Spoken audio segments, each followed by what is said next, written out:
اچانک جو حادثات ہو جاتے ہیں، اچانک ایکسیڈنٹ جو ہو جاتے ہیں،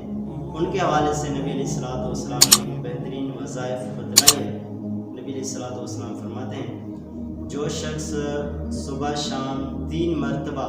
یہ دعا پڑھے جو ہم نے ڈسکرپشن میں دی ہے، نبی علیہ الصلوۃ والسلام فرماتے ہیں زمین و آسمان میں کوئی بھی نقصان دہ چیز اس بندے کو، اس شخص کو نقصان نہیں دے گا جب تک اللہ تعالیٰ کی رضا نہ ہو۔ اللہ تعالیٰ کی رضا اذن کے بغیر کوئی بھی چیز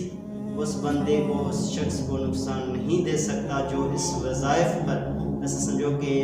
اس وظائف کو اپنی زندگی میں معمول بنا لے، یعنی صبح شام 3 مرتبہ فجر نماز کے بعد، اور اس کے بعد عصر نماز یا مغرب نماز کے بعد 3 مرتبہ اس وظائف کو اپنے آپ اوپر دم کرے، یا یہ وظائف 3 مرتبہ جو ہے پڑھے، اس کو اچانک کوئی بھی مصیبت نہیں